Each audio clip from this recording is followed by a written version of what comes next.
Makanya nanti diriwayatkan dalam suasana kiamat itu kegelisahan begitu dalam.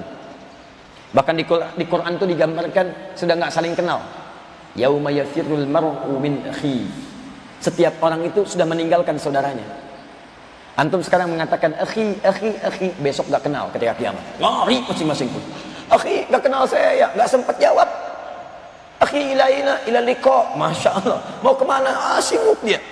Jangankan saudaranya, wa ummihi wa abi, ibu bapaknya sudah nggak kenal. Saking dahsyatnya. Nggak usah kiamat lah, maaf. Antum saat misalnya terjadi banjir, gempa macam-macam, mohon maafkan saya pada saudara-saudariku yang ada di Aceh. Saya cuma cari satu contoh saja. Kalau digambarkan seperti tsunami kemarin di Aceh misalnya dan sebagainya, coba dalam suasana itu masih kenal kawan nggak? Umumnya suasana itu sudah terbayang bagaimana menyelamatkan kita. Ada sebagian yang masih ingat dekat anaknya, dekat ini kami kunjungi Aceh, ada yang cerita, saya bawa anak saya bawa ini karena belum datang bah dan sebagainya. Tapi yang mengalami langsung depan bahnya sudah nggak ingat macam-macam, lari. Itu baru dunia yang diberikan gambaran kepada kita. Dan saya berusulkan kepada Allah, saking sayangnya Allah dengan teman-teman di Aceh dan sebagainya, masya Allah, ayo pulang lebih cepat, insya Allah dapatkan surga yang terbaik dengan Allah Subhanahu Wa Taala, sesuai dengan amalan-amalannya. Tapi pertanyaannya, bagaimana dengan kiamat yang lebih dahsyat dibandingkan dengan itu? Karena kalau kiamat terjadi, bukan gempa biasa. Lihat baik-baik. Idza zulzilatil ardu zilzalaha. Zilzalnya disebutkan 2 kali. Zulzil, zilzal. Kalau cuma sekali, misal idza zulzilatil ardu, sampai situ. Maka itu yang dimaksud gempanya, meruntuhkan yang di atas runtuh ke bawah. Gempa hancur ke bawah. Tapi kalau diulang 2 kali menggunakan taukid, walaupun dalam bentuk kalimat yang berbeda, 1 kata kerja, 2 kata benda misalnya, maka lihat zilzalaha, zulzil, zilzal. Itu artinya bukan yang di atas hancur ke bawah, yang di bawah naik ke atas. Makanya pada saat itu gunung naik ke atas, bawah naik ke atas, semua naik ke atas. Anda bisa bayangkan gempa yang menjadikan atas runtuh ke bawah saja, orang sudah nggak ingat dengan segala hal yang melekat padanya. Pekerjaan ditinggalkan, mobil sudah nggak ingat, rumah diabaikan, tinggalin semua, tinggal. Jadi kalau gempa biasa saja, dalam tanda petik antum sudah meninggalkan apa yang dirasakan, maka bagaimana dengan gempa yang menjadikan di bawah naik ke atas semua? Pada saat itulah orang mencari pertolongan. Kemana ini? Ada yang datang ke Nabi Adam, dikatakan saya tidak bisa memberi. Ada yang datang ke Nabi B, dikatakan saya tidak bisa memberi. Terus ternyata di antara sekian Nabi dan Rasul, ada yang diberikan kesempatan oleh Allah memberikan syafaat. Syafaat dengan izin Allah Subhanahu Wa Taala. Siapa? Nabi Muhammad sallallahu alaihi wasallam. Nabi Muhammad sallallahu alaihi wasallam.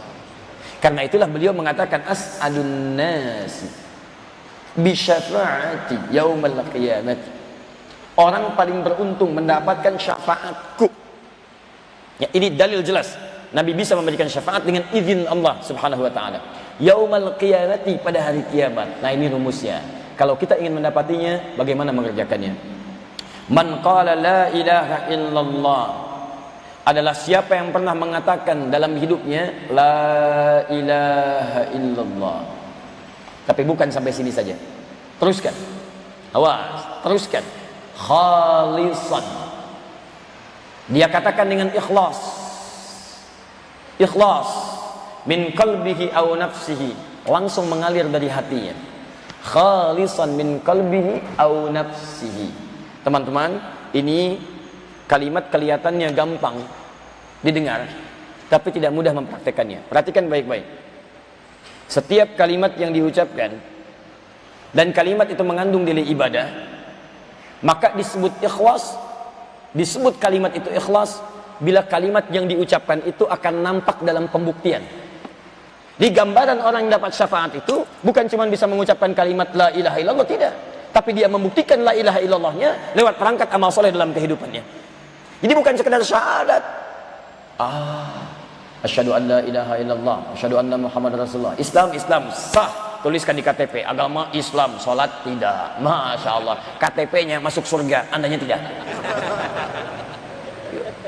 Baik-baik teman-teman sekalian. Kalau cuma seperti itu, zaman jahiliyah sudah ada yang begitu. Turun Quran surah ke-49 ayat ke-14. Qalatil a'rabu amanna. Ada orang Arab Badui mengatakan, Muhammad saya beriman. Sudah bersyahadat dia, syahadu an la ilaha illallah, syahadu anna Muhammadar Rasulullah. Tapi maaf, minta sholat, malas. Zakat tunda-tunda, akhlak nggak ada. Turun ayat langsung mengatakan, kul lam tu'minu. Katakan Muhammad, dia nggak serius imannya.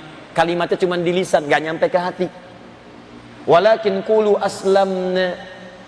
Katakan pada dia, kamu baru menyatakan masuk Islam. Walamma yadkhulul imanu fi qulubikum min qalbihi. Tapi iman belum nyampe ke hatinya. Belum nyampe ke hatinya. Tafsir terbaik dari hadis dan ayat ini kita padukan. Ada orang mengatakan berislam, mengucapkan syahadat, ngaku beriman. Cuman di tenggorokan, nggak nyampe ke hatinya. Karena nggak nyampe ke hati, pembuktiannya nggak ada.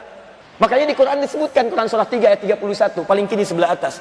Qul in kuntum tuhibbunallah. Katakan Muhammad pada orang-orang yang mengatakan saya cinta Allah, saya syahadat, saya yakin Allah. Fattabi'uni, ikuti saya dalam mencintai Allah. Kalau mau sholat, ikut saya. Gak bisa, cinta Allah, tapi sholatnya terserah saya. Masya Allah, subuh 3 rakaat. Gak bisa, Nabi aja 2.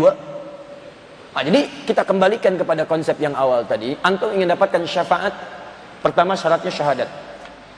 Gak bisa orang bersyahadat tidak mendapatkan syafaat. Tidak bisa orang yang, tidak bersyahadat mendapatkan syafaat.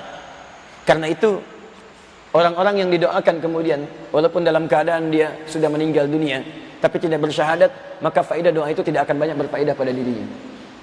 Tidak banyak berfaedah. Karena itulah teman-teman sekalian, pastikan jaga syahadat kita sampai kita wafat.